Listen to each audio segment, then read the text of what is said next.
E.T.A. Hoffmann's The Nutcracker, an enchanting pop-up adaptation.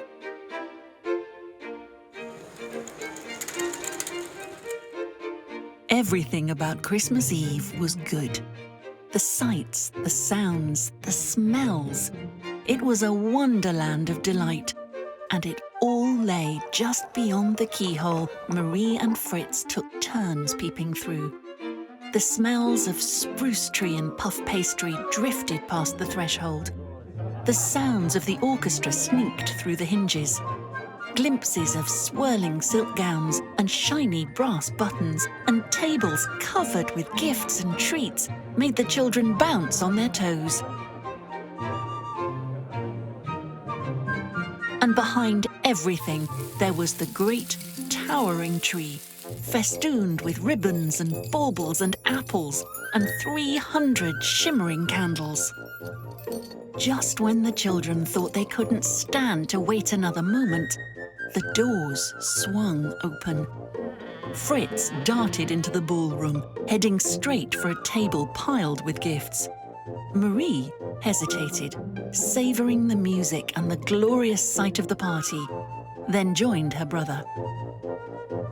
Their godfather, Judge Drosselmeyer, towered over his gifts, including a clockwork castle with tiny moving figures and an army of horses and soldiers, which Fritz grabbed up and set into battle formations.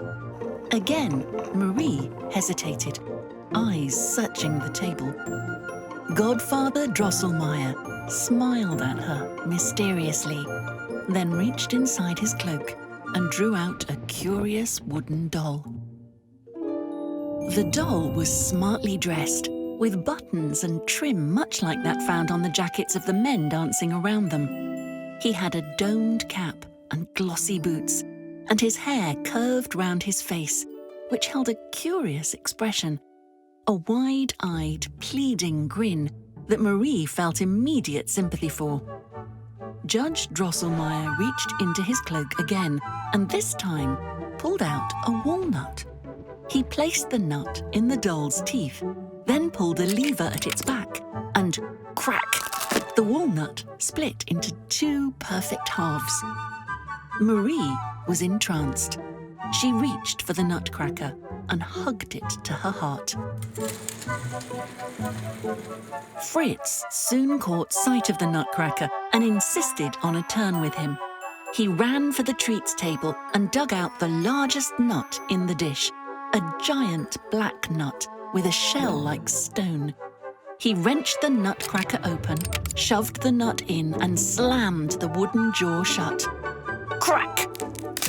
But this time, it wasn't the sound of the nut cracking open. This time, it was the sound of splintered wood. The Nutcracker's jaw had broken. Marie flew to the toy, scooped him out of Fritz's hands, and tucked herself into a quiet corner behind the boughs of the Christmas tree. She pulled a ribbon from one of the gifts and tenderly bandaged the Nutcracker's broken jaw. She rocked him in her arms and sang bits of nursery rhymes and lullabies, until eventually she herself fell asleep under the tree. Marie's dreams were stormy and strange. She saw two queens, one human and the other a mouse, arguing bitterly. She saw a beautiful baby turned into a goggle-headed creature. She saw a young man turn a grown-up goggle-headed creature into a lovely lady, and saw that same young man, so like her Nutcracker, bowing before the lovely lady, then stumbling as he stepped back. And then the young man was her Nutcracker. The fine lady's face turned stony with disgust, and she shooed him away from her. Marie woke to the sound of the clock chiming midnight and a chorus of curious tiny squeaking sounds. The party had ended. All the guests were gone. Instead, the room was filled with a motley collection of toys and mice, all in fighting formation. Fritz's soldiers had mounted their horses and fallen into ranks.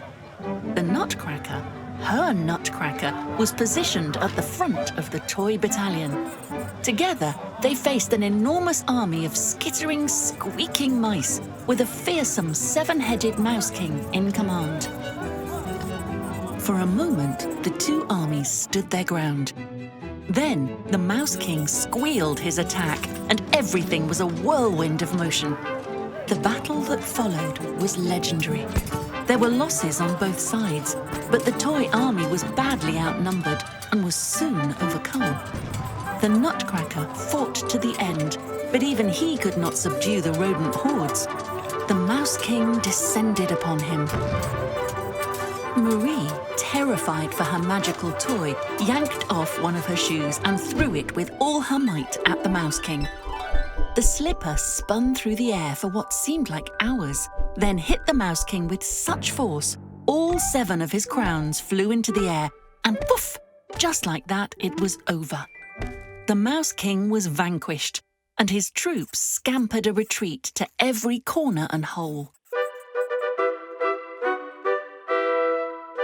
What a cheer arose in the ballroom that night. The Nutcracker reached his hand to Marie, and taking it, she found she was suddenly not even as tall as he was.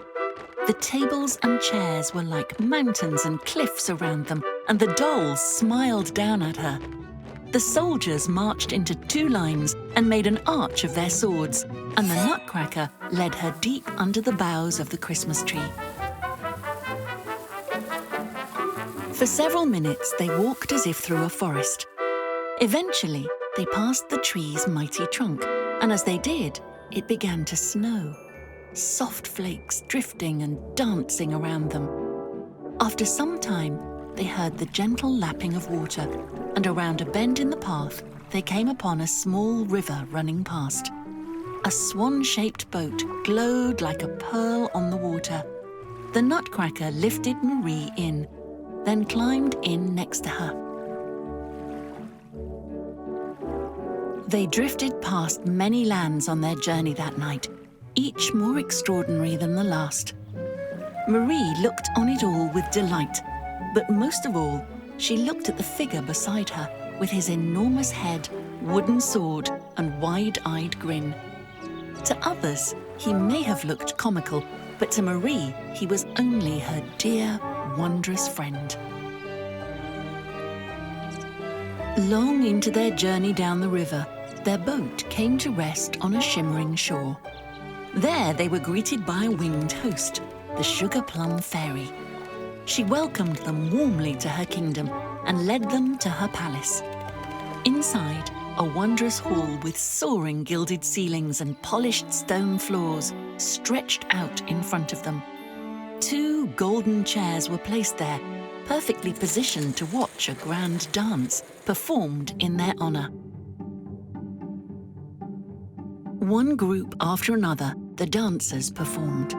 First, a Spanish matador and maid in ruffled sleeves arched a festive duet, followed by a trio of Arabian dancers in silk pantaloons and jewels, who mesmerized Marie with their curving and whirling.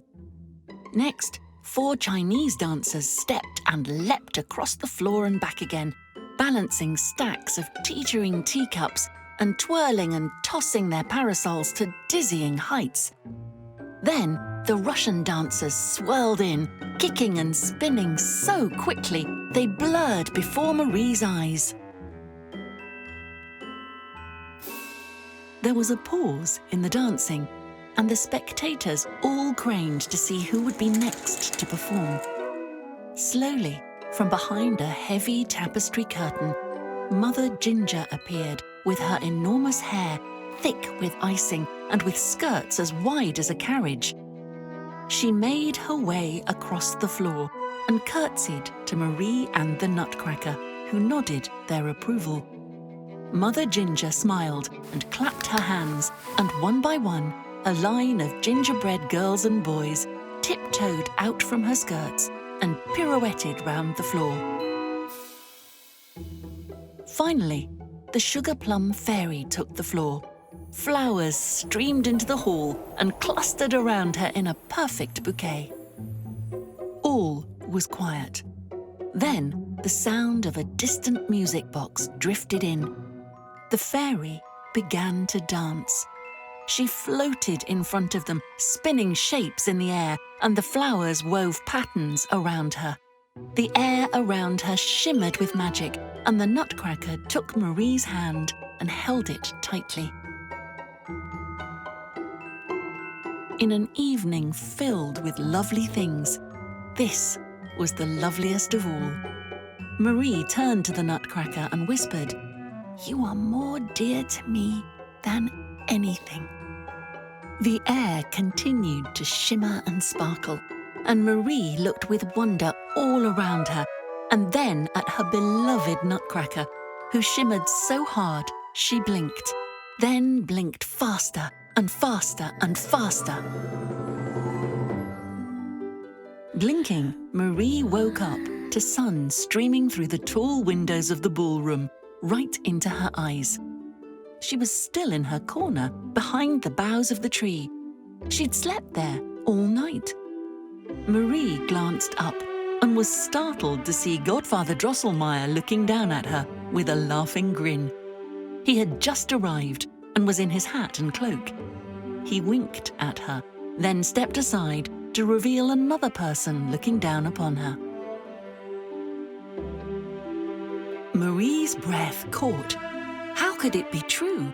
It was the young man from her dream, the one so like her Nutcracker. But he was real and smiling shyly at her. Godfather Drosselmeyer's eyes twinkled as he introduced the young man, his nephew from a distant land down a long and winding river. Marie hesitated for a moment, then laughing flew up and hugged the boy fiercely. She was so happy to see her dear friend come to life.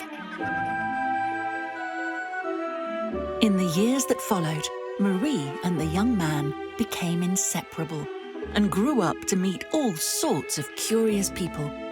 They explored kingdoms and forests and oceans and mountains. In fact, they had every adventure imaginable in that mysterious distant land down the long and winding river. But that's a story for another time.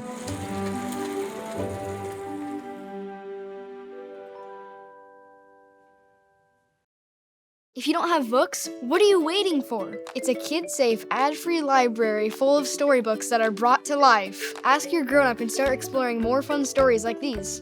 Seriously, you have to check it out. Thanks for watching. For more stories, try the Vooks app for free today.